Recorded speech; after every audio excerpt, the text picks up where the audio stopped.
नमस्कार। राजस्थान की तमाम फटाफट खबरों में आपका स्वागत है। राजस्थान की खबरों के लिए आपसे निवेदन कि यदि आपने राजस्थान की खबरों के लिए आपके अपने चैनल को सब्सक्राइब नहीं किया है तो कृपया करके राजस्थान की खबरों के लिए आपके अपने चैनल को सब्सक्राइब करना ना भूलें। आप सब्सक्राइब करते हैं तो हमें हिम्मत होती है सही और सच्ची खबरें आप तक पहुंचाने की, वरना मीडिया किस तरह की खबरें आपको दिखा रहा है, पेश कर रहा है, यह आप अब भली भांति जानने लग गए हैं।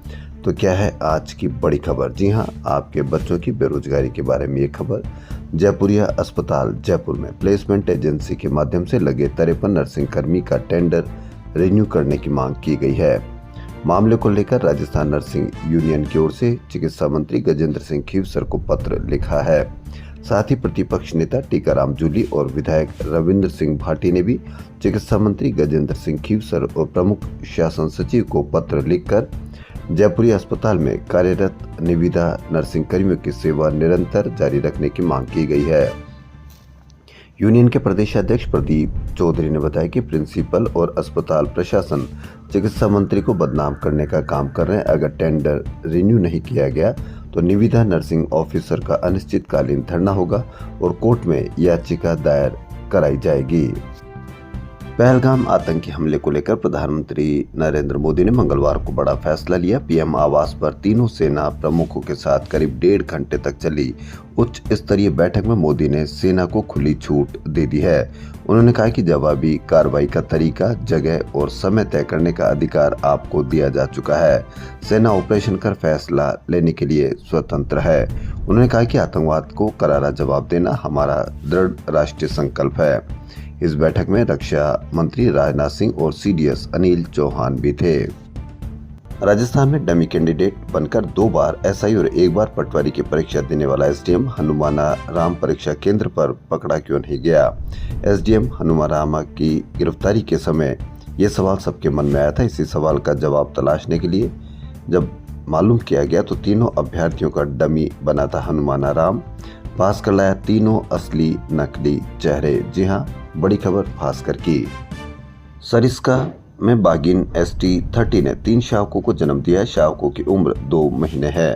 सरिस्का में टूरिस्ट को अब टाइगर की साइटिंग ज्यादा देखने को मिलेगी।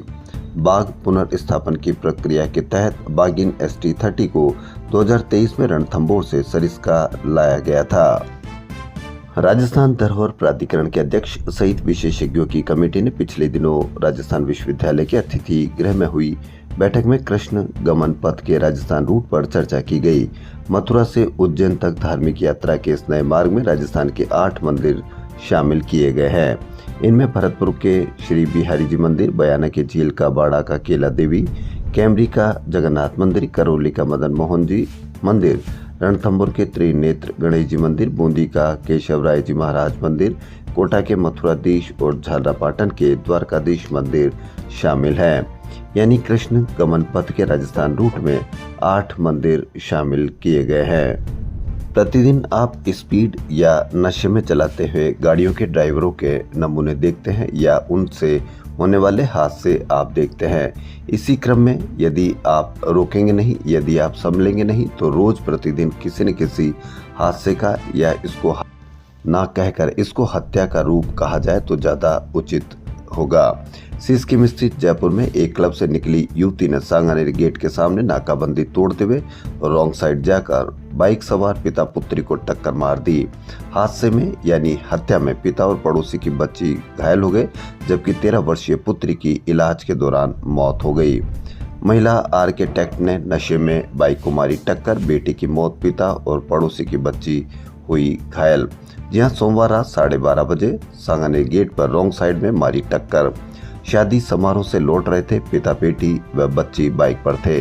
बर्बाद कर दिया उनके पूरे परिवार को हमेशा के लिए, क्योंकि एक हादसे में यदि कोई शिकार होता है परिवार का कोई भी जन तो पूरी 7 पीढ़ियां उस एक्सीडेंट या दुर्घटना को नहीं भूल पाते हैं।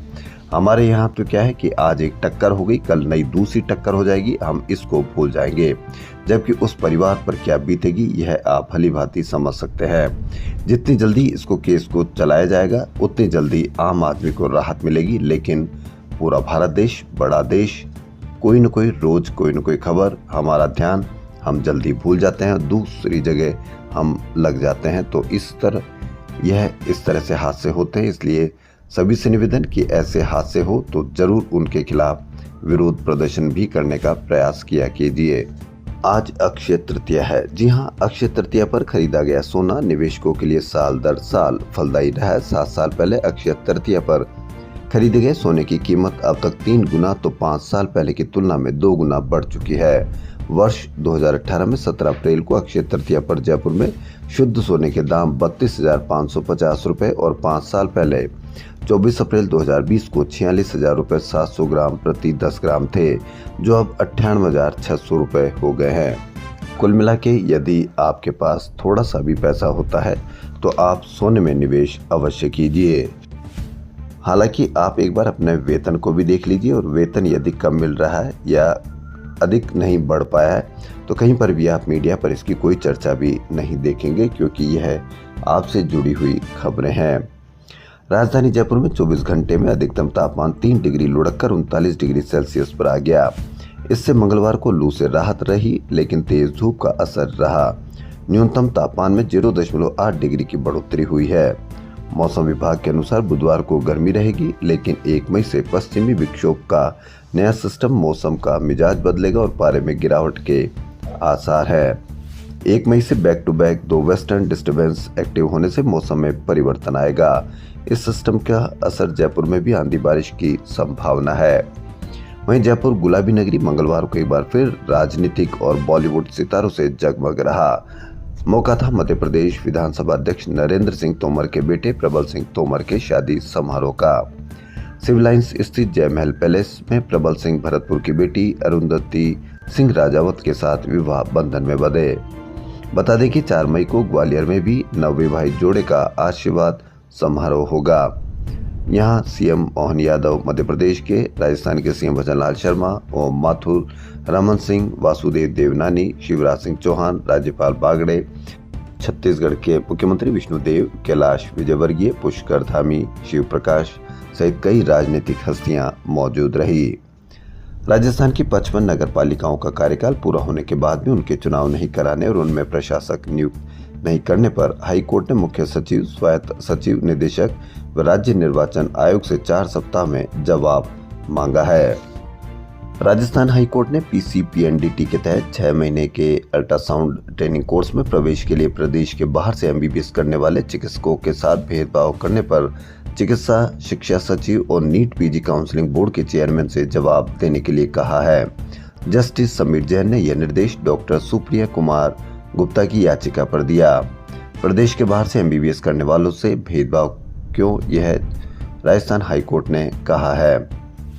अखिल भारतीय रेगर महासभा की ओर से जगतपुरा इंदिरा गांधी जयपुर में रेगर महासम्मेलन का आयोजन किया गया। इसमें समाज में व्याप्त कुरीतियों पर खुलकर चर्चा हुई और समाज बंधुओं ने नवजात शिशु के जन्म पर बेटी पक्ष की तरफ से दिए जाने वाले जामना पर रोक लगाने, सगाई व भात में लड़का पक्ष के बड़े बुजुर्गों को 1 रुपए से अधिकतम 500 रुपए ही जुहारी दिए जाने का संकल्प लिया गया।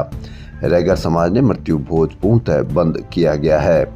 यही नहीं, रस्म व शिशु पूजन के समय भी बेटे के ससुराल से अधिकतम 101 रुपए लिए जाएंगे। महासम्मेलन में यह निर्णय समाज के प्रमुख लोगों ने लिया। बारात में डीजे बंद, बारातियों की संख्या 200, मृत्यु भोज पर रोक, पगड़ी दस्तूर 101 रुपए। सबसे उचित निर्णय बारातियों की संख्या 200 करने पर यह कई बच्चियों के पिता यानी बेटियों के पिता को इससे बड़ी राहत मिल सकती है। भगवान परशुराम के जन्मोत्सव के उपलक्ष्य में मंगलवार को जयपुर में कई जगह परशुराम की शोभा यात्रा निकाली गई। 1100 महिलाओं ने निकाली कलश यात्रा। कश्मीर के पहलगाम में हुए हादसे के बाद हर प्रदेश यहां सजग है और कोशिश कर रहे हैं कि आने वाले सुरक्षा मुहैया कराई जाए आने वाले पर्यटकों के लिए। तो इसी क्रम में राजस्थान में साल दर साल पर्यटकों की बढ़ती संख्या के मद्देनजर आरतिया यानी अखिल राज्य ट्रेड एंड इंडस्ट्रीज एसोसिएशन ने राज्य सरकार से धार्मिक व पर्यटन स्थलों की सुरक्षा व्यवस्था बढ़ाने की मांग की है। इसको लेकर आरतिया की एक बैठक हुई। इस साल 26 करोड़ पर्यटक आने का अनुमान, सुरक्षा कर्मी सिर्फ 232। इससे आप अनुमान लगा लीजिए कि आने वाले पर्यटकों के लिए हम कितने सुरक्षित रख सकते हैं। आरएलपी सांसद हनुमान बेनीवाल की ओर से शहीद स्मारक जयपुर पर चल रहा धरना मंगलवार को भी जारी रहा। एसआई भर्ती रद्द करने की मांग आंदोलन तेज होगा। इस दिन शाम को वह धरना स्थल पर पहुंचे। वह दिन में दिल्ली गए हुए थे। धरने को संबोधित करते हुए बेनीवाल ने कहा कि आंदोलन अब निर्णायक मोड़ पर पहुंच रहा है। अगर सरकार ने जल्द मांगे नहीं मानी तो जयपुर सचिवालय का घेराव निश्चित है। आंदोलनकारी शांतिपूर्वक बैठे हैं, लेकिन दृढ़ संकल्प के साथ अगले कदम की तैयारी में है। उन्होंने कहा कि पुलिस उप निरीक्षक भर्ती में हुए भ्रष्टाचार व धांधली को देखते हुए इस भर्ती को रद्द करने, राजस्थान लोक सेवा आयोग का पुनर्गठन करने सहित कई अन्य मुद्दों को लेकर युवा शहीद स्मारक पर डटे हुए हैं। राजस्थान में ऊर्जा क्षेत्र व नगरीय विकास विभाग की स्कीम व कार्यों को लेकर मंगलवार को मुख्यमंत्री भजनलाल शर्मा ने केंद्रीय आवास, शहरी कार्य व विद्युत मंत्री मनोहर लाल के साथ बैठक की। बैठक में केंद्रीय सहयोग से प्रदेश में चल रही योजनाओं की प्रोग्रेस को लेकर समीक्षा की गई। इसके साथ ही भविष्य में इन दोनों क्षेत्रों में प्रदेश की जरूरत को लेकर भी चर्चा की गई। पीक आवर्स में बिजली की डिमांड के अनुसार आवंटन बढ़ाया जाएगा। जी हां, अब आपको देखना है कि यदि पीक आवर्स है तो कहीं आपकी लाइट जा रही है या नहीं।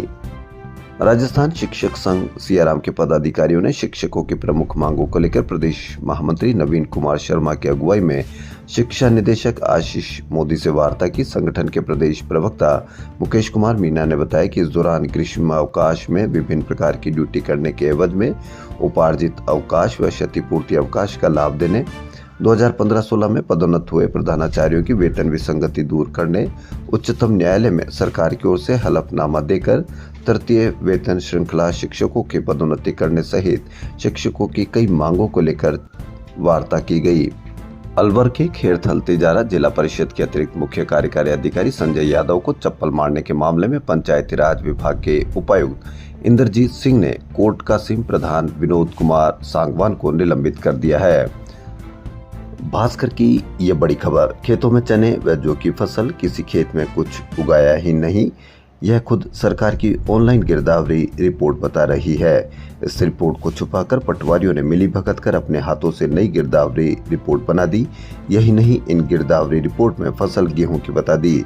इन्हीं फर्जी गिरदावरी रिपोर्ट के आधार पर कृषि उपज मंडी में समर्थन मूल्य पर गेहूं बेचा गया है। खेतों में चना सरसों की फसल, पटवारियों ने गेहूं बताया। फर्जी गिरदावरी से व्यापारी बेच रहे समर्थन मूल्य पर गेहूं। जहां कुछ नहीं उगाया वहां गेहूं बताया। समर्थन मूल्य पर गेहूं बेचने के लिए पटवारियों ने गिरदावरी फर्जीवाड़ा किया है। भास्कर इन्वेस्टिगेशन में सामने आया कि जिन खेतों में चना, सरसों व जौ की फसल थी, यह ऑनलाइन गिरदावरी में दिख रहा है, लेकिन पटवारियों ने इन खेत में गेहूं बता दिया। इन्हीं गिरदावरी के आधार पर किसानों ने मंडी में गेहूं तोल भी लिया। भास्कर ने इनकी दोनों गिरदावरी देखी तो पता चला कि पटवारियों ने कागजों में ही गिरदावरी बदल दी, जिससे ये गेहूं समर्थन मूल्य पर बेच दिया गया। जोधपुर नेशनल यूनिवर्सिटी के नाम पर प्राइवेट स्टूडेंट को फर्जी डिग्री बांटने के मामले में ईडी ने आज फिर एक बड़ी कार्रवाई को अंजाम दिया। ईडी ने यूनिवर्सिटी के कोऑर्डिनेटर पुनीत गोदावत की 84 लाख रुपए की संपत्ति को अटैच कर लिया है।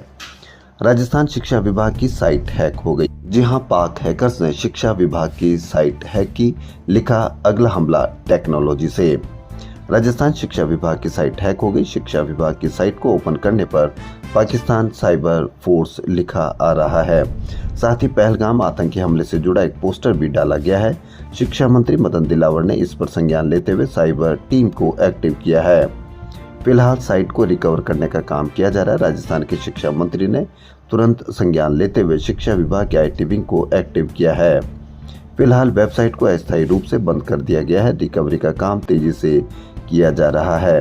विभाग ने साइबर सुरक्षा एजेंसियों को भी इस घटना की सूचना दे दी है और जांच शुरू कर दी है कि साइबर हमले के पीछे कौन सा ग्रुप सक्रिय है और किस तरह की जानकारी को नुकसान पहुंचाया गया है। पाकिस्तानी हैकर्स ने शिक्षा विभाग की साइट को हैक कर लिया गया और उसमें लिखा है कि अब हमला गोलियों से नहीं टेक्नोलॉजी से होगा। इसमें की गई पोस्ट के जरिए पहलगाम में आतंकवादियों को हीरो बताया गया है।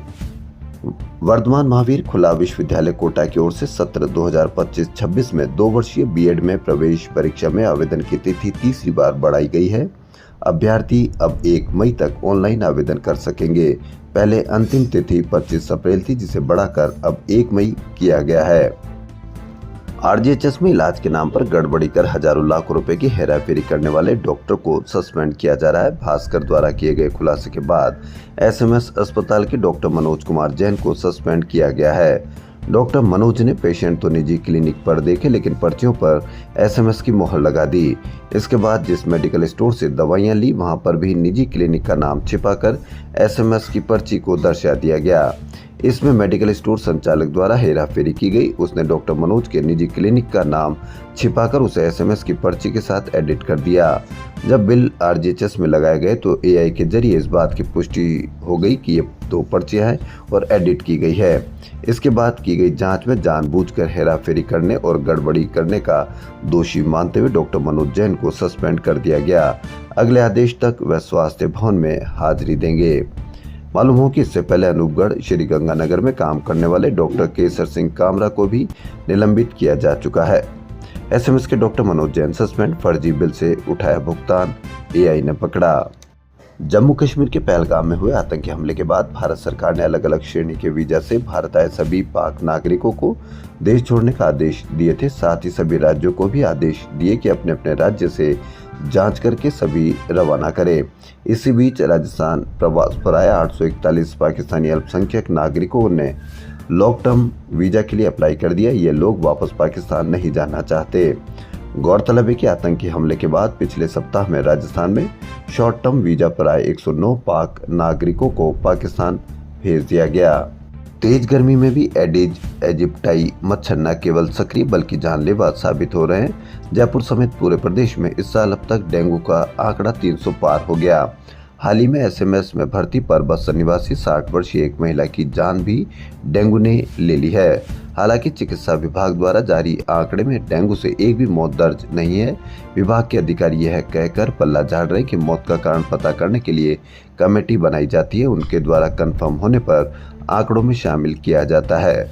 मौत का अन्य कारण भी हो सकता है। मौजूदा स्थिति में जयपुर समेत अजमेर, जोधपुर, बीकानेर, कोटा, भरतपुर और टोंक में डेंगू की गिरफ्त में ज्यादा लोग आ रहे हैं। ये भास्कर की बड़ी खबर। गर्मी में भी डेंगू मच्छर सक्रिय होने का कारण मौसम का बार बार बदलना है। बढ़ते तापमान और नमी का स्तर इसके मच्छरों के प्रजनन और विकास के लिए आदर्श स्थिति प्रदान करता है। दूसरा कारण डेंगू ने अपना रूप बदल लिया हो। राजस्थान के सरकारी स्कूलों में प्रवेश को बढ़ावा देने के लिए संयुक्त अभिभावक संघ की ओर से एक जागरूकता अभियान चलाया जाएगा। संघ का कहना है कि अभिभावकों को शिक्षा व्यवस्था को बचाने के लिए सरकारी स्कूलों में प्रवेश के लिए आगे आना होगा। संघ के प्रवक्ता अभिषेक जैन बिट्टू का कहना है कि इसके लिए हम अभिभावकों को जागरूक करेंगे, क्योंकि अभिभावकों की एकजुटता ही राजस्थान से सरकारी स्कूलों का अस्तित्व खत्म होने से बचा सकती है। राजस्थान सेवानिवृत्त समायोजित शिक्षक कर्मचारी मंच की ओर से मुख्यमंत्री वचनलाल शर्मा को ज्ञापन सौंपा गया। शिक्षक कर्मचारी मंच रिटायर्ड समायोजित कर्मचारियों ने सीएम को सुनाई पीड़ा और दिया ज्ञापन। इसमें रिटायर्ड समायोजित कर्मचारियों ने अपनी पीड़ा सुनाई। रिटायर्ड कर्मचारियों ने बताया कि इस ज्ञापन को चिंतन पीड़ा स्मरण पत्र दिया गया है। राजस्थान लोक सेवा आयोग की ओर से 23 जून से 6 जुलाई तक स्कूल व्याख्याता भर्ती परीक्षा का आयोजन किया जाएगा। इस परीक्षा के लिए कई ऐसे अभ्यर्थियों ने आवेदन किया जो पीजी के फाइनल ईयर में पढ़ते हैं। इन अभ्यर्थियों को परीक्षा तिथि से पहले इस भर्ती की योग्यता अर्जित करनी होगी, यानी उनकी परीक्षा का परिणाम उनकी परीक्षा तिथि तक नहीं आया तो वह भर्ती से बाहर हो जाएंगे। प्रदेश के अलग अलग विश्वविद्यालयों ने फाइनल ईयर की परीक्षाओं का टाइम टेबल तो जारी कर दिया, लेकिन परिणाम को लेकर अभी कुछ भी तय नहीं है। यह भर्ती 24 विषयों में 2202 पदों के लिए हो रही है। इस भर्ती के लिए 4 लाख से अधिक अभ्यर्थियों ने आवेदन किया है। इसमें करीब 30,000 ऐसे अभ्यर्थी हैं जो अभी पीजी फाइनल ईयर में नियमित या प्राइवेट विद्यार्थी के रूप में अध्ययनरत है। पिछले 13 सालों में इस बार ही सबसे कम पदों पर भर्ती हो रही है। इस भर्ती में भाग्य आजमा रहे अभ्यर्थी पद कम होने के कारण पहले से ही परेशान है। राजस्थान सरकार ने होटल इंडस्ट्रीज को बड़ी राहत दी है। अब इनके लिए फायर एनओसी के नवीनीकरण की अवधि 1 साल की जगह 3 साल बढ़ाकर कर दी गई है। इससे उदयपुर जिले के 811 होटल रिसोर्ट्स के साथ ही छोटे रेस्टोरेंट, कैफे, बार आदि को भी फायदा मिलेगा। यहाँ होटल रिसोर्ट्स व रेस्तरां को अब 1 की जगह 3 साल की फायर एनओसी। जोधपुर की ये खबर। पीएचडी टीम ने पानी चोरी रोकने के लिए अब रात्रिकालीन गश्त शुरू की है। रात में पाइपलाइन से पानी चुराने या वाल्व में कोई छेड़खानी न करे, इसके लिए एसडीएम पुखराज कसोटिया, तहसीलदार एक्सीएन महेंद्र किराड़, संबंधित थानाधिकारी व एईएन के नेतृत्व में गश्त की जाएगी। मुख्यमंत्री स्वनिधि योजना के तहत शहरी क्षेत्र के असंगठित श्रमिकों को बिना गारंटर के ऋण उपलब्ध करवाया जाएगा। इसमें भवन और निर्माण श्रमिक, हस्तशिल्प श्रमिक, गिग श्रमिक, परिवहन श्रमिक, देखभाल श्रमिक, सफाई श्रमिक और भी कई असंगठित श्रमिकों को बिना गारंटी मिलेगा 80,000 रुपए का लोन। मरुस्थली जिलों में हरियाली बढ़ाने की योजना पर वन विभाग का बड़ा फर्जीवाड़ा सामने आया है। ये बड़ी खबर भास्कर की। मीडिया पर चर्चा इसकी होनी चाहिए, जबकि चर्चा किसकी हो रही है यह आप भली भांति जानते हैं। उससे आपको क्या फायदा होगा, उससे आपके परिवार को क्या फायदा होगा, बच्चों को क्या फायदा होगा, यह आप भली भांति अब समझने लग गए हैं। पाक सीमा से सटे जिलों में रेगिस्तान को हरा भरा करने, मरुस्थल बढ़ने से रोकने के लिए सरकार ने जापान इंटरनेशनल कॉरपोरेशन एजेंसी को मदद से राजस्थान वानिकी एवं जैव विविधता परियोजना के तहत 10 साल में 1152 करोड़ रुपए खर्च किए, मगर धरातल पर हरियाली नाम मात्र भी नहीं बढ़ा पाए। प्रधान मुख्य वन संरक्षण के आदेश से जांच हुई तो ये बड़ा खुलासा हुआ। भास्कर के पास ये जांच रिपोर्ट उपलब्ध है। वर्ष 2015 से 2020 तक इंदिरा गांधी नहर परियोजना स्टेज के तहत किए गए पौधरोपण में भारी अनियमितताएं हुई है। निरीक्षण के दौरान मौके पर केवल 2 से 20% पौधरोपण ही पाया गया। कुछ जगहों पर तो कागज में दिखाए गए वृक्षारोपण का मौके पर अस्तित्व ही नहीं मिला। जांच रिपोर्ट में उप वन संरक्षक, सहायक वन संरक्षक, रेंजर और फॉरेस्टर समेत कई अधिकारियों को दोषी ठहराया गया। रिपोर्ट में सिफारिश की गई थी कि इन अधिकारियों से सरकारी बजट की वसूली की जाए, लेकिन सरकार ने इस रिपोर्ट को पिछले 3 साल से दबा रखा है। अब तक न तो किसी अधिकारी के खिलाफ कार्रवाई हुई और न ही सरकारी राशि की वसूली की गई। इस दौरान 2 आरोपी अधिकारी सेवानिवृत्त भी हो चुके हैं। जयपुर में जून से महात्मा गांधी इंटरनेशनल स्कूल की शुरुआत होगी। तिलक नगर में खुलने वाले इस स्कूल में स्टूडेंट रटने के बजाय एक्सपीरियंस बेस्ड, फन और मल्टी सेंसरी लर्निंग से पढ़ेंगे। क्लासरूम को छात्र खुद सजाएंगे, कैफेटेरिया खोलकर सीखेंगे मैथ्स, साइंस, शॉर्ट फिल्म बनाकर पाएंगे यूके से सर्टिफिकेट। जी हाँ, बहुत बड़ी ये खबर। लोक कला और संस्कृति को समर्पित एक भव्य आयोजन होने जा रहा है। बुधवार यानी 1 मई को जवाहर कला केंद्र में गुलाबो पद्मश्री महोत्सव लोक कला रत्न सम्मान सीजन 2 का आयोजन किया जाएगा। ये कार्यक्रम गुलाबो सपेरा नृत्य संगीत संस्थान एवं जवाहर कला केंद्र के संयुक्त तत्वाधान में आयोजित किया जा रहा है। कार्यक्रम की मुख्य आकर्षण रहेगी पद्मश्री सम्मानित काल बेलिया नृत्यांगना गुलाबो सपेरा, जो अपने ग्रुप के साथ रंगायन सभागार में मंच पर प्रस्तुति देंगे। राजस्थान की खबरों में फिलहाल इतना ही। यदि आपको राजस्थान की खबरें पसंद आ रही तो आपके अपने चैनल को सब्सक्राइब करना ना भूलें। धन्यवाद।